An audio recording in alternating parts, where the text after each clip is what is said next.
दरम्यान राजौरीमध्ये पाकिस्तानच्या गोळीबारात मृत्यू झालेल्या अतिरिक्त जिल्हा विकास आयुक्त राजकुमार थप्पा यांच्या घरातून या सगळ्या संदर्भात आढावा घेतलाय आमचे प्रतिनिधी अनुराग द्वारी यांनी। ये राजकुमार थापा साहब का घर है जो डीसी थे राजौरी में, और यहाँ उनके परिवार का कोई नहीं रहता है, लेकिन उनके घर पे जो लोग काम करते हैं। सर एक मिनट आपसे बात हो जाएगी सिर्फ। अच्छा कोई बात नहीं। ये आप देख सकते हैं, ये उनकी सरकारी गाड़ी, और किस तरह से आप ये देखिए किस तरह से उनको जो कल रात शेलिंग हुई है उनकी सरकारी गाड़ी में, उनके सरकारी आवास में, ये देखिए पूरी तरह से छलनी कर दिया है इन दीवारों को। पूरी तरह से इनके जो पारिवारिक सदस्य हैं वो यहाँ नहीं रहते थे, ये उनका सरकारी आवास है। और ऐसा नहीं है, आसपास भी देखिए, आसपास सामने के इन घरों में देखिए, इनमें भी किस तरह से शेलिंग हुई है। और चारों तरफ से अभी सुरक्षाकर्मी चूंकि अंदर हैं और उन्होंने अंदर आने से मना किया है, लेकिन बाहर से ही आप समझ सकते हैं कि किस तरह से इन घरों को निशाना बनाया गया है। जो भी यहाँ पर सैन्य बल के लोग आसपास में रहते हैं उन्होंने भी हमें बताया, और जो बाजार के इलाके से हम होकर के आ रहे हैं वहाँ पर भी आप देख सकते हैं कि किस तरह से लगातार पूरी रात शेलिंग होती रही है।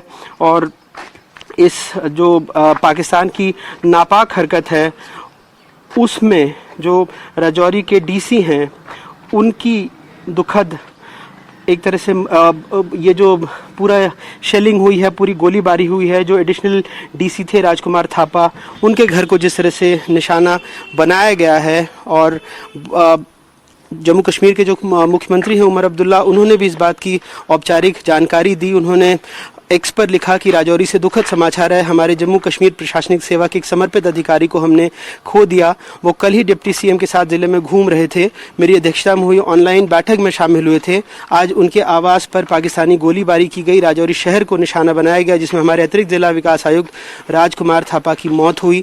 इस भयानक जानमाल के नुकसान पर हम अपने सदमे और दुख को व्यक्त करने के लिए मेरे पास शब्द नहीं है। उनकी आत्मा को शांति मिले। जब सुबह लगभग 5:30 बजे ये शेलिंग, हमने रात भर इस शेलिंग को देखा, तो सुबह 5:30-6 बजे जब इस इलाके में शेलिंग हुई तो राजकुमार थापा अपने घर पर ही थे। धमाके की आवाज़ सुनकर हमें लोगों ने बताया कि वो बाहर निकले, इसके बाद वो अपने कमरे में चले गए, लेकिन उसके बाद उनका कमरा भी निशाना बन गया। इसके अलावा 2 अन्य लोगों की भी इन हमलों में मौत हुई है, जिसमें एक बच्चा और एक महिला शामिल हैं। रात भर हमने ये भी देखा कि किस तरह से हमारे सुरक्षा बलों ने यहाँ जो ड्रोन आए थे उनको भी निशाना बनाया, उनको ध्वस्त किया। लेकिन देखिए, एक अधिकारी जो अपने कर्तव्य को निभाने में जुटा हुआ था, वो जब सुबह देखने आता है, अपने घर से बाहर निकलता है, इस कंपाउंड में जहां चारों तरफ रिहायशी इलाका है, आप सोच भी नहीं सकते उनकी सरकारी गाड़ी निशाना बनी है, किस तरह से इसमें ये हर जगह से टूट गई है। और उनके दीवारों में आप देखिए जगह जगह पर ये छर्रे के निशान हैं। अगर मेरे कैमरा सहयोगी यहाँ आपको आकर दिखाना चाहें तो आप देखिए कि किस तरह अंदर भी स्प्लिंटर्स गए हुए हैं। अगर वहाँ से आप रिजवान भाई करें तो शायद आपको कुछ अंदर की तस्वीरों से भयावहता, वहाँ से अगर आप जूम करें तो आपको शायद अंदर की तस्वीरों की भयावहता समझ में आएगी। वहाँ से आप दिखा पाएंगे हमारे दर्शकों को कि क्या अंदर का सूरत हाल है।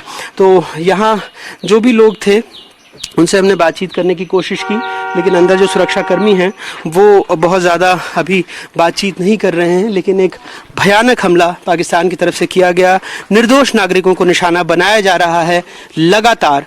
और इसी में जो अतिरिक्त विकास आयुक्त हैं राजौरी के राजकुमार थापा, उनकी मौत हो गई, वो शहीद हो गए। राजौरी से अपने कैमरा सहयोगी रिजवान खान के साथ अनुराग द्वारी, NDTV।